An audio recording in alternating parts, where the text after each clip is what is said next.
ओम शांति। आज है 21 सितंबर 2021 के ईश्वरीय महावाक्य। पहले सुनते हैं मुरली के मुख्य पॉइंट्स। बाबा ने कहा, माया ने सबको काम चिता पर बिठाए कब्र दाखिल कर दिया है। सब जैसे मरे पड़े हैं। बाप आकर अमृत छकाते हैं, अर्थात जो काम चिता पर बैठ भस्म हो गए हैं उन्हों को अमृत वर्षा से जगाकर साथ ले जाएंगे। बाबा तुमको सारे विश्व का राज्य भाग्य देते हैं।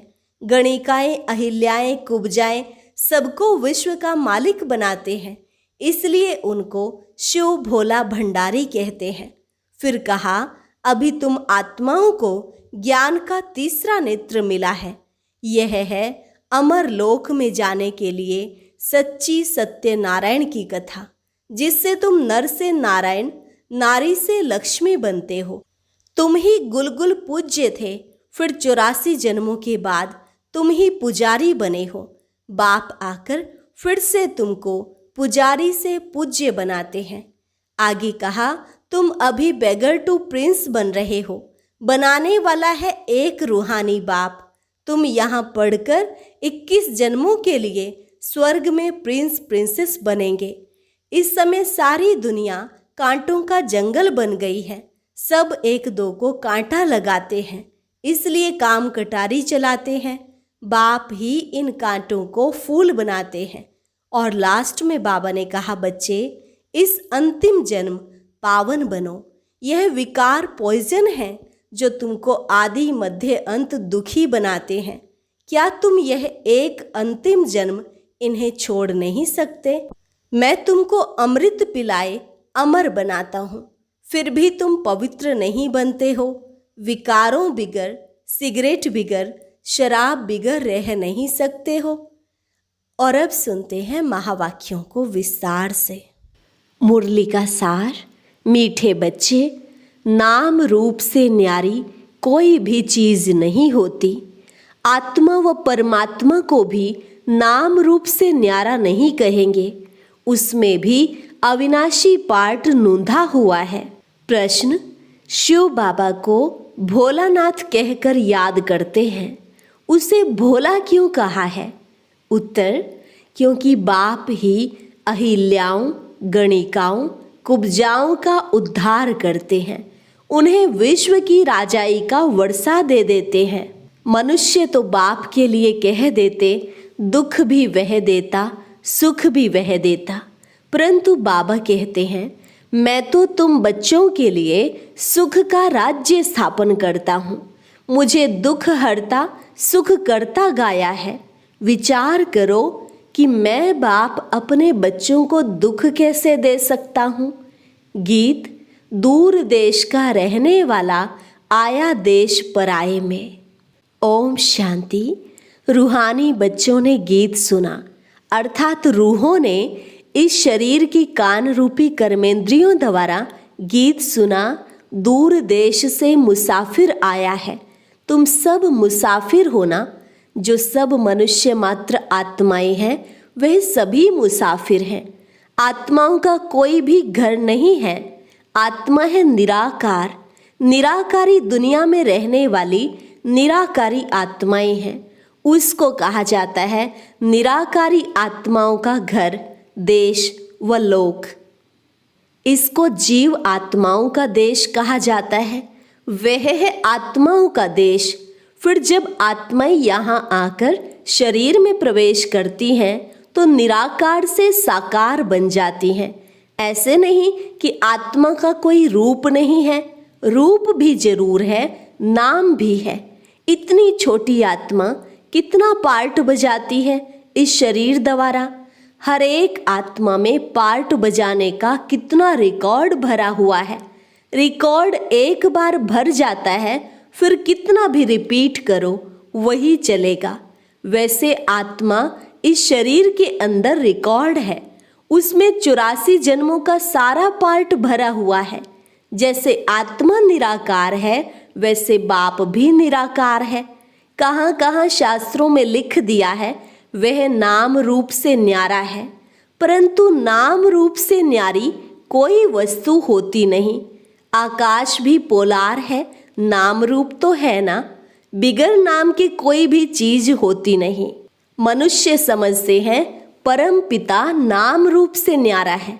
अगर नाम नहीं तो रूप भी नहीं, देश भी नहीं, फिर तो कुछ भी नहीं हो सकता। बुलाते भी हैं दूर देश का रहने वाला परम पिता परमात्मा। अब दूर देश में आत्मा ही रहती है। यह साकार देश है। इसमें दो का राज्य चलता है, राम राज्य और रावण राज्य। आधा कल्प है राम राज्य, आधा कल्प है रावण राज्य। यह बच्चों को समझाया गया है कि सतयुग से ईश्वरीय राज्य शुरू होता है।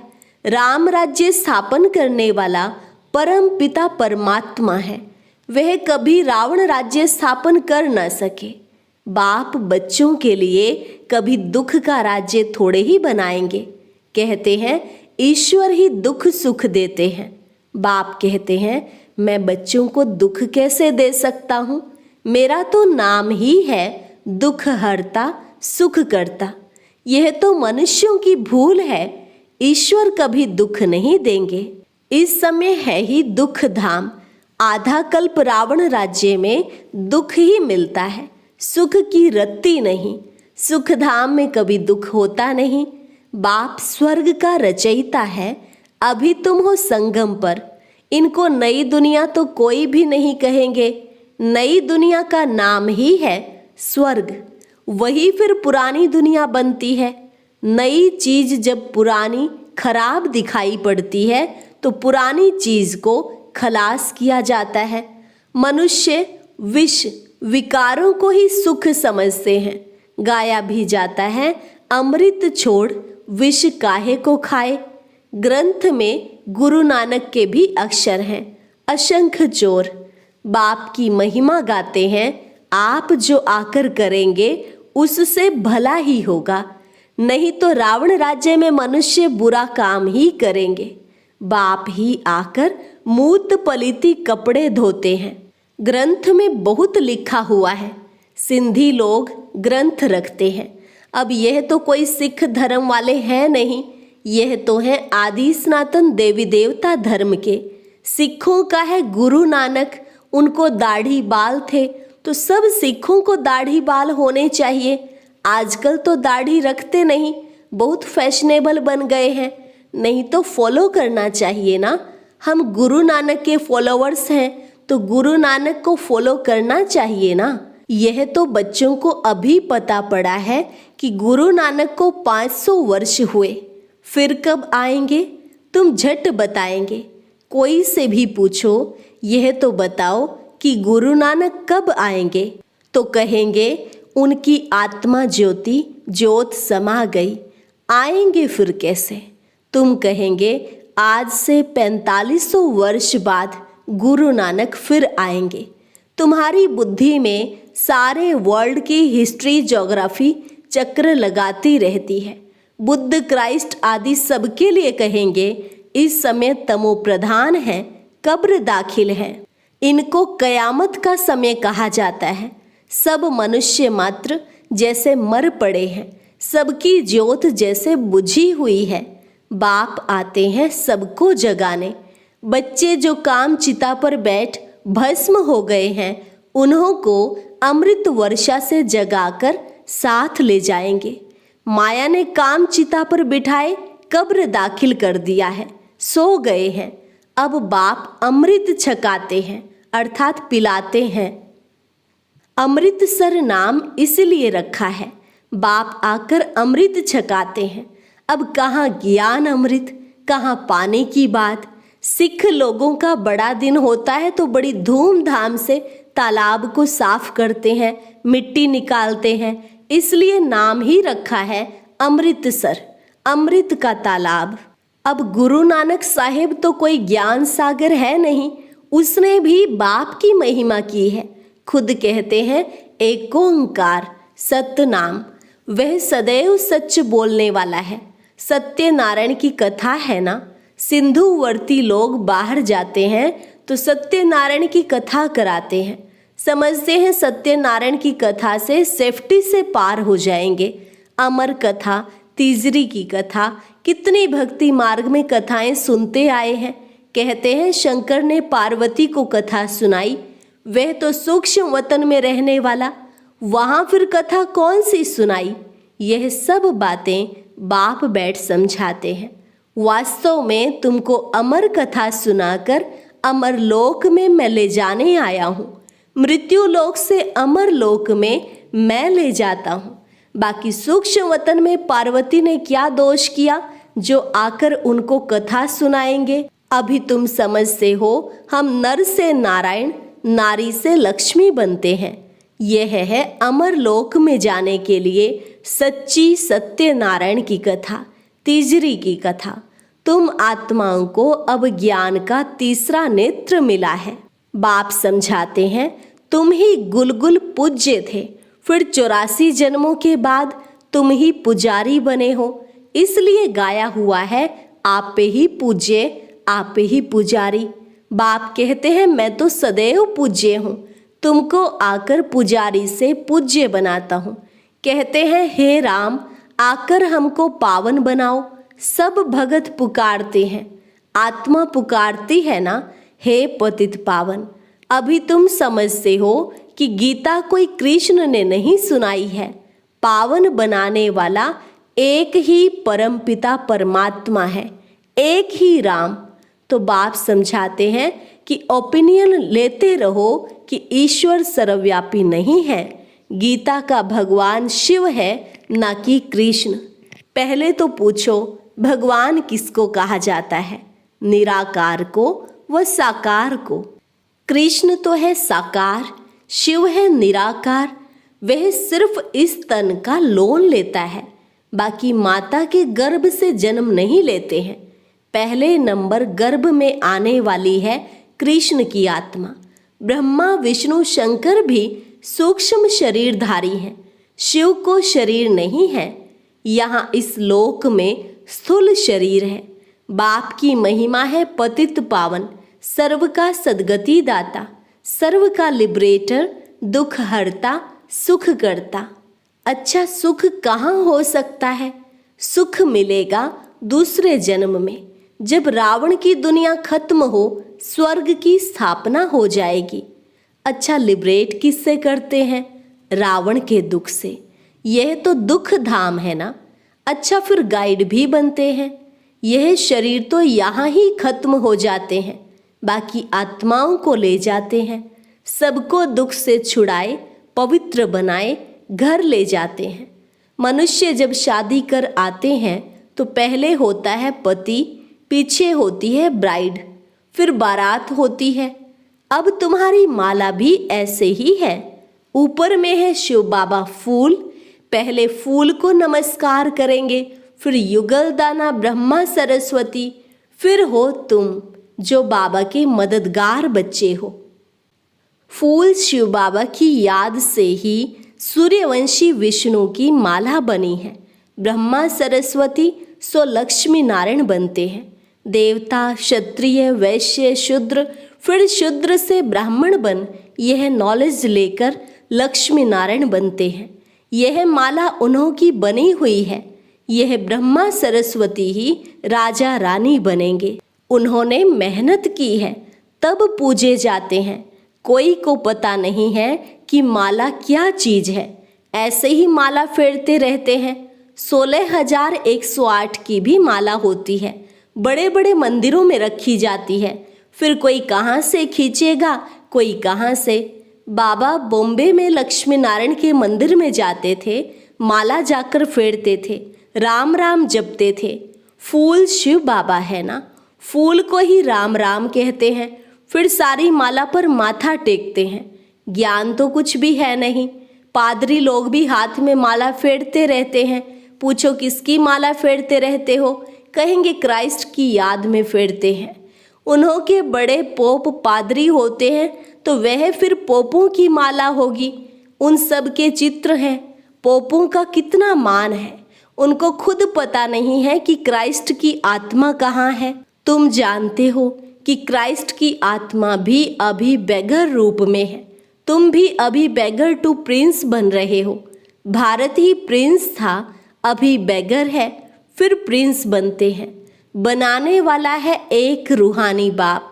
बेगर से प्रिंस बनते हो। एक प्रिंस प्रिंसेस का कॉलेज भी है जहाँ जाकर वह पढ़ते हैं। तुम यहाँ पढ़कर 21 जन्मों के लिए प्रिंस प्रिंसेस स्वर्ग में बनते हो। नॉलेज से तुम मनुष्य से देवता बनते हो। अभी तुम समझते हो जो श्री कृष्ण सतयुग का प्रिंस था 184 जन्मों के बाद बेगर बना है। 5000 वर्ष पहले देवी देवताएं कितने साहूकार थे, अभी वही कंगाल बेगर बने हैं। यह बातें सिर्फ तुम ही सुन सकते हो। भगवान उवाच, वह सबका फादर है, तुम गॉड फादर से सुनते हो। गीता में सिर्फ भूल यह कर दी है जो शिव भगवान उवाच के बदले कृष्ण भगवान उवाच नाम डाल दिया है, इसलिए गाया जाता है झूठी दुनिया। इस समय सारी दुनिया कांटों का जंगल बन गई है। बॉम्बे में बबुलनाथ का मंदिर है। बाप आकर इन कांटों को फूल बनाते हैं। सब एक दो को कांटा लगाते हैं, अर्थात काम कटारी चलाते हैं, इसलिए इनको कांटों का जंगल कहा जाता है। सतयुग को गार्डन ऑफ अल्लाह कहा जाता है। वही फ्लावर्स कांटे बनते हैं, फिर कांटों से फूल बन पड़ते हैं। सतयुग में कभी रावण को नहीं जलाते। रावण पुराना दुश्मन है भारत का। तुम्हारी लड़ाई है रावण से, जिसने आधा कल्प दुख दिया है। आखिरी बड़ी लड़ाई भी होगी। सच्चा सच्चा दशहरा होना है। रावण राज्य ही खलास हो जाएगा। तुमको फिर सोने के महल मिल जाएंगे। अभी तुम रावण पर जीत पहन स्वर्ग के मालिक बनते हो। बाबा सारे विश्व का राज्य भाग्य देते हैं, इसलिए उनको शिव भोला भंडारी कहते हैं। गणिकाएं, अहिल्याएं, कुब्जाएं, सबको बाप विश्व का मालिक बनाते हैं। कितना भोला है। आते भी पतित दुनिया, पतित शरीर में है। बाकी जो स्वर्ग के लायक नहीं है वह विकारों को छोड़ नहीं सकते। बाप कहते, बच्चे अभी यह अंतिम जन्म तुम पावन बनो। यह विकार पॉइजन है जो तुमको आदि मध्य अंत दुखी बनाते हैं। क्या तुम यह एक अंतिम जन्म इन्हें छोड़ नहीं सकते? मैं तुमको अमृत पिलाए अमर बनाता हूँ, फिर भी तुम पवित्र नहीं बनते हो। विकारों बिगर, सिगरेट बिगर, शराब बिगर रह नहीं सकते हो। मैं बेहद का बाप कहता हूँ, तुम एक जन्म पवित्र बनो तो मैं स्वर्ग का मालिक बनाऊंगा। तुम जानते हो बाप आया ही है सारी दुनिया को दुख से लिबरेट कर सुख धाम, शांति धाम में ले चलने। अभी सब धर्मों का विनाश हो जाएगा। एक आदि सनातन देवी देवता धर्म की स्थापना होती है। ग्रंथ में भी परमपिता परमात्मा को अकाल मूर्त कहते हैं। बाप है महाकाल। वह काल तो एक दो को ले जाएंगे, मैं तो सब आत्माओं को ले जाऊंगा, इसलिए महाकाल कहते हैं। अच्छा, मीठे मीठे सिक्की लधे बच्चों प्रति मात पिता बाप दादा का याद प्यार और गुड मॉर्निंग। रूहानी बाप की रूहानी बच्चों को नमस्ते। रूहानी बच्चों की रूहानी बाप दादा को नमस्ते नमस्ते, गुड मॉर्निंग। धारणा के लिए मुख्य सार। पहली पॉइंट है, इस अंतिम जन्म में ज्ञान अमृत पीकर अमर बनना है। स्वयं को स्वर्ग में चलने के लायक बनाना है। बुरी आदतों को छोड़ देना है। दूसरी पॉइंट, अभी पढ़ाई पढ़कर 21 जन्मों के लिए स्वर्ग में प्रिंस प्रिंसेस बनना है। सच्ची सच्ची सत्यनारायण की कथा सुन नर से नारायण बनने का पुरुषार्थ करना है। वरदान, 1 सेकंड के दृढ़ संकल्प से स्वयं का व विश्व का परिवर्तन करने वाले रूहानी जादूगर भव।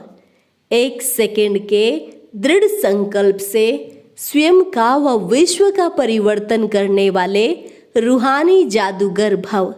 जैसे जादूगर थोड़े समय में बहुत विचित्र खेल दिखाते हैं, वैसे आप रूहानी जादूगर अपनी रूहानियत की शक्ति से सारे विश्व को परिवर्तन में लाने वाले हो, कंगाल को डबल ताजधारी बनाने वाले हो। स्वयं को बदलने के लिए सिर्फ 1 सेकंड का दृढ़ संकल्प धारण करते हो कि मैं आत्मा हूँ, और विश्व को बदलने के लिए स्वयं को विश्व के आधार मूर्त, उद्धार मूर्त समझकर विश्व परिवर्तन के कार्य में सदा तत्पर रहते हो। इसलिए सबसे बड़े जादूगर आप हो। स्लोगन: जो स्वराज्य अधिकारी आत्माएं हैं वे कभी पर अधीन नहीं हो सकती। जो स्वराज्य अधिकारी आत्माएं हैं वे कभी पर अधीन नहीं हो सकती। अच्छा, ओम शांति। आज की अव्यक्त मुरली जरूर सुने। उसके लिए ऊपर दिए गए बॉक्स को टच करें।